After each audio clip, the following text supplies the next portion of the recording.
Bismillahirrahmanirrahim. Assalamualaikum warahmatullahi wabarakatuh. Sahabat yang beriman, dimanapun saat ini Anda berada, sehubungan dengan adanya kasus yang viral sekali ya, si Pak Kasman ya, yang dikenal MKC yang sudah viral ditangkap ini karena kasus penistaan. Kembali di sini dunia apologet dihebohkan dengan seorang ya yang mengaku ustadz ini. Apakah dia dalam posisi ini? Tapi orang ini memang jauh berbeda dengan ajaran Islam yang sebenarnya. Tetapi dia tidak bisa membedakan ya, tidak bisa membedakan mana itu penghinaan, penistaan terhadap ajaran agama, mana itu perbuatan pribadi. Dia tidak bisa bedain. Makanya dia mencoba untuk mencari korelasi untuk menggores dalam posisi membentengin posisi-posisi yang kira-kira menguntungkan si MKC atau si Kasman ini ya. Kita coba lihat dari paparan dari orang yang mengaku-ngaku ustadz ini ya. Kita lihat, go. Dengan orang banyak, terutama ulama juga MUI tentang Pak Muhammad KC. Silakan Pak Ustadz. Terima kasih Bapak sekalian dan semua teman-teman yang hadir pada sore hari yang berkat ini. Apa yang menjadi motif saya gitu untuk berbeda dari kebanyakan orang? Saya melihat dari hati saya yang terdalam bahwa yang terjadi sebenarnya orang-orang yang ingin tidak membawa permasalahan Pak Muhammad KC ini sampai ke pengadilan atau sampai dalam pelaporan itu juga banyak sebenarnya. Cuma karena suara mereka tenggelam dengan suara-suara mereka yang ingin melaporkan, ingin Pak KC itu ditangkap, dipenjarakan begitu. Itu mungkin terlalu vokal dia sehingga menenggelamkan suara-suara yang ya udahlah gitu. Kita damai aja gitu. Ini kan Nah, di sini orang ini ya, Miftah ini berusaha untuk mengalihkan korelasi antara kasus MKC atau Pak Kasman ini dengan wacana dari luar ya, pikiran dari luar. Padahal tidak ada pengaruhnya. Tekanan dari luar yang banyak yang ingin ataupun yang tidak itu tidak ada pengaruh. Buktinya apa? Buktinya pada saat yang lain, kasus lain Yahya Wahlon ini juga ditangkap ya dari kalangan orang yang terbanyak dalam posisi ini. Buktinya mereka ditangkap kok. Jadi dalam hal ini ujuk-ujuk dikorelasikan ke seperti yang disampaikan Pak Miftah nggak ada korelasi, nggak ada ujungnya ya. Kita lanjut aja kembali ya. Persoalan internal agama masing-masing gitu.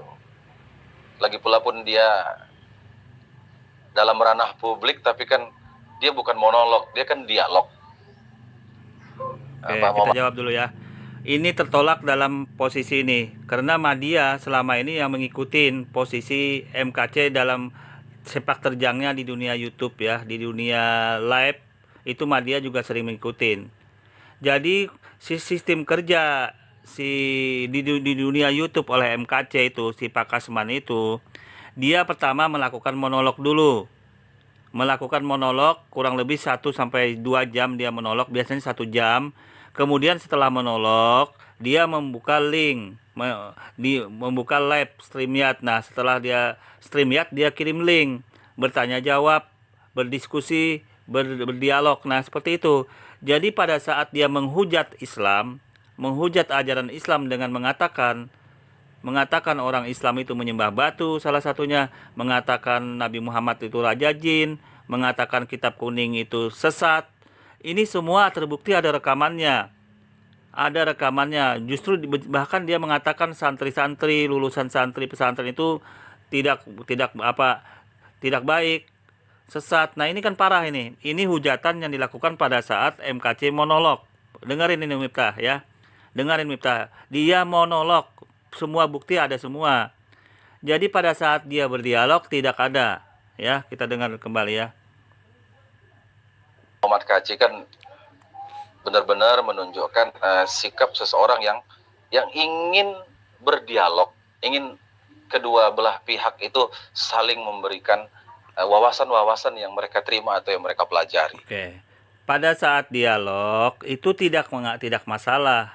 Karena kami yang mengalami, kami yang tahu posisi syarat MKC itu monolog atau live atau dialog. Pada saat MKC menghujat, mengolok-olok ajaran Islam itu dia monolog. Justru itu dia memancing umat Islam pada saat dia monolog itu agar masuk dengan cara menghujat-hujat Islam. Makanya kami terbawa untuk masuk agar meluruskan itu. Nah, jadi posisi monolog inilah yang dimanfaatkan MKC diulang-ulang kasus itu. Ini jadi masalah. Jadi kalau dalam posisi penistaan seperti ini Anda katakan itu pada saat menolak Anda katakan dialog, ya tidak masuk akal. Pak Miftah, ya, kita lanjut. Nah, kemudian saya bisa berbeda seperti itu karena kita ini kan dalam kondisi ya Pak ya, 3W Pak. Apa 3W itu? World without war, kan gitu. Dunia tanpa perang fisik gitu. Dunia yang tanpa angkat senjata, tembak-tembakan gitu kan. Hanya mulut dengan mulut gitu ya kan. Mata dengan mata, pemikiran dengan pemikiran. Jadi dunia yang tanpa perang ini, kenapa kita harus mengambil langkah yang seharusnya tidak diambil gitu, melaporkan seseorang kepada kepolisian gitu. Oke, kita jawab dulu. Mengapa sampai dilakukan seperti itu? Agar yang pertama NKRI damai, rukun, aman, sentosa, tidak ada saling mengolok-ngolok, menghujat. Itu yang pertama gunanya. Makanya dilaporin. Bila tidak dilaporin, hujatan-hujatan MKC monolog ini akan berpengaruh kepada ketentraman, toleransi antar umat beragama. Terus yang kedua, ajaran Islam tidak sesuai dengan yang disampaikan oleh MKC, dihujat-hujat seperti itu. Itu masalahnya, jawabannya. Selain yang lain loh ya, ini saya pentingkan 2 poin dulu. Kita lanjut. Padahal di dalam agama itu sendiri ya, saya melihat dalam kacamata agama Islam, langkah-langkah damai, langkah-langkah memaafkan, langkah-langkah untuk menyayangi musuh sekalipun itu sudah ada gitu. Jadi kok itu tidak diangkat gitu. Bagaimana Rasulullah itu menyayangi mereka yang mencaci, mereka yang tidak suka sama Rasulullah gitu. Jadi Nabi Muhammad itu pernah loh Pak dihina ya. Beliau tuh pernah dihina. Jadi bukan barang baru bahwa Nabi Muhammad itu pernah baru dihina ya hari ini gitu ya. Dulu pernah dihina berkali-kali bahkan. Oke. Nah, di sini ya kita bisa lihat kembali orang ini mencoba untuk mengalihkan asumsi liar ya. Karena dalam posisi ini dia mencoba untuk berbicara tentang Rasulullah pada saat itu juga pernah dihina, dilecehkan. Ini berbeda karena Rasulullah itu yang dihina adalah pribadi beliau. Beliau nggak membalas, malah beliau memaafkan. Tetapi begitu ajaran Islam yang diganggu, dihujat, dinista, maka posisinya berbeda. Nah, ini yang perlu Anda pahami. Orang ini tidak bisa membedakan ya, Pak Miftah ini tidak bisa membedakan mana itu perbuatan pribadi kepada orang lain, seseorang kepada diri Rasulullah, mana itu perbuatan ajaran yang dinista. Dia nggak bisa bedain ini, makanya dikiranya sama gitu loh. Kita lanjut. Dalam satu hadis yang diriwayatkan oleh Imam Bukhari, Nabi itu pernah berjalan sama Aisyah, tiba-tiba datanglah orang-orang Yahudi ya, yang memang pada waktu itu sedang bermusuhan pula kan gitu. Bermusuhan, mungkin barangkali fitnah melanda pada waktu itu. Jadi orang Yahudi itu ketus waktu itu. Langsung main tembak aja, dibilangnya kepada Rasulullah gitu, Assalamu alaika. Apa arti Assalamu alaika? Kalau bahasa kita ini ya, mampus kau ya Muhammad, gitu. Celakalah engkau ya Muhammad. Rupanya Siti Aisyah panik, marah. Dia balas Wa'alaikum wa'alaikumussalam wa la'nah. Mampus kau juga, laknat Allah untukmu. Nabi Muhammad ketika itu menenangkan Aisyah, mahlan ya Aisyah. Tenang Aisyah. Fa innallaha yuhibbur rifqa fil amri kulli. Allah itu cinta dengan kelembutan, cinta pada kasih sayang untuk segala perkara. Nah, kan berarti orang ini tidak bisa membedakan ya. Dia tidak bisa membedakan antara perbuatan yang dihujatkan atau yang dilakukan kepada Nabi Muhammad secara pribadi, terus perbuatan yang dilakukan orang lain kepada suatu ajaran, termasuk dalam hal ini ajaran Islam. Ya, maka sudah dijelaskan di dalam Al-Qur'an, siapa yang membela agama Allah, maka orang itu dalam posisi dalam perlindungan Allah ya. Jadi dalam hal ini orang ini sudah bertentangan posisinya, mana itu sifat pribadi yang diajukan kepada Rasulullah, mana itu ajaran. Kita lanjut. Coba, kan Nabi mengajarkan kita untuk tidak membalas umpatan-umpatan orang. Kalau dia kasar, dibalas juga dengan kasar gitu kan. Kalau dia menghina, dibalas lagi dengan hinaan yang lebih parah, kan tidak. Cukup assalamu alaika. Nabi cukup menjawab wa alaika. Mampus kamu. Ya, itu perbuatan pribadi, Miftah ya. Perbuatan pribadi berbeda dengan perbuatan ajaran agama yang dinista. Yang dihina itu beda. Jadi Anda tolong bedain.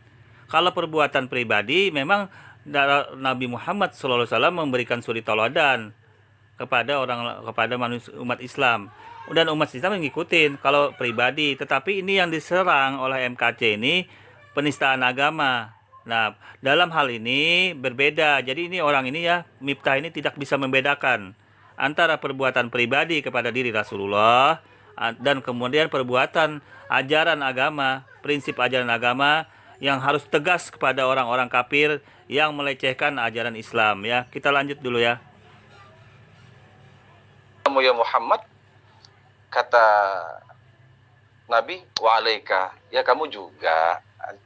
Tapi Nabi tidak menggunakan kata wa alaikasam lagi, wa alaika, kamu juga. Itu begitulah beliau menata hati. Kalau ada orang yang menghina beliau, beliau meminimalisir kebencian seseorang tersebut kepadanya. Beliau tidak langsung angkat senjata begitu ya Pak ya kan. Prajurit, orang-orang Islam serbu yang maki-maki aku, kan tidak. Nah, dari situ yang saya sorotin gitu. Kenapa kok enggak dalil-dalil ini gitu yang diangkat ke permukaan Nabi yang rahmatan lil alamin itu gitu. Sehingga kan para pemuka agama jadi adem, tentrem gitu, nggelenggem, ayem gitu. Oke. Itulah yang menyebabkan saya berbeda. Kita lanjut dulu ya.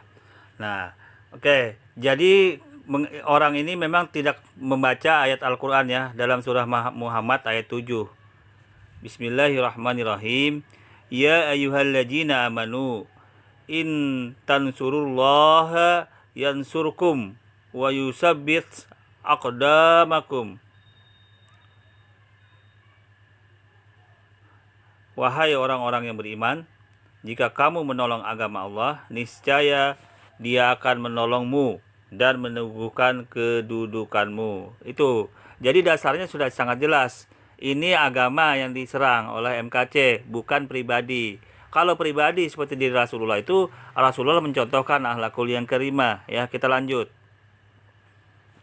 Dan hati saya tergerak. Entah mengapa begitu cepat tangan ini gitu ya, menulis, mengetik ya, tulisan yang berjudul Muhammad KC bukan meleceh. Tiba-tiba udah sampai 1000-an gitu, like-nya dibagikan juga ribuan.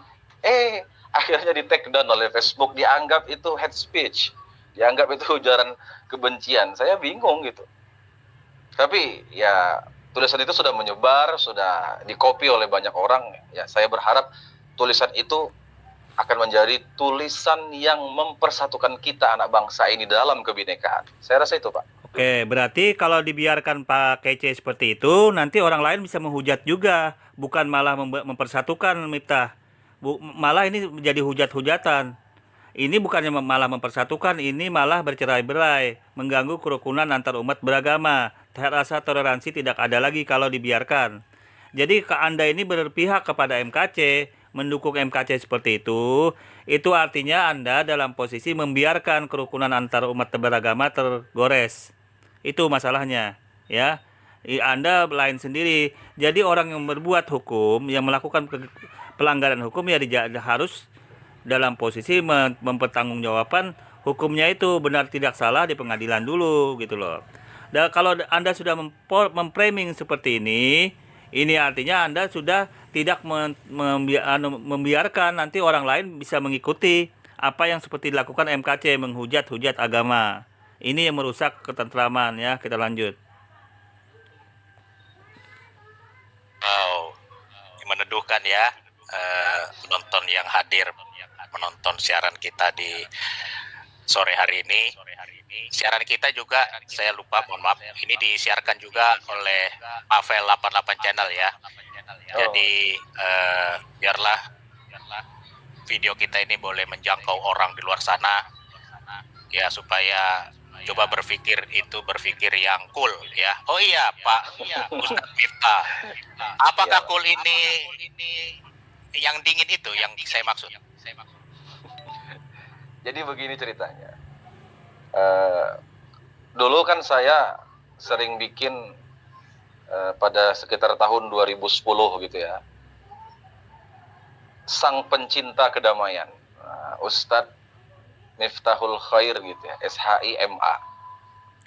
Jadi saya buat itu gitu kan, setiap kali dalam status-status di media sosial Facebook misalnya kan, saya bikin sang pencinta kedamaian.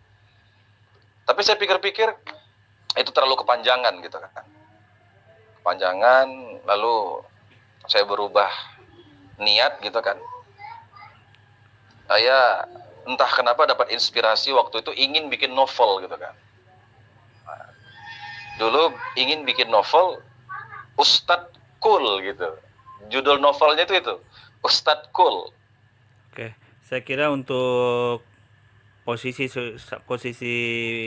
uploadan video untuk kali ini sampai di sini dulu Madia. Mungkin nanti Madia lanjutkan kembali untuk mereview dari orang yang berbeda sendiri nih, nggak tahu aliran apa lagi nih orang. Tapi yang jelas orang ini bukannya membuat posisi lebih tenang, tetapi membuat orang lebih gaduh karena posisinya penistaan yang dilakukan MKC itu sudah sangat jelas, bukan posisi berdialog, tetapi monolog. Ya, banyak sekali bukti-bukti dia monolog ya dalam video-videonya. Oke, kurang lebihnya Madia mohon maaf. Wassalamualaikum warahmatullahi wabarakatuh.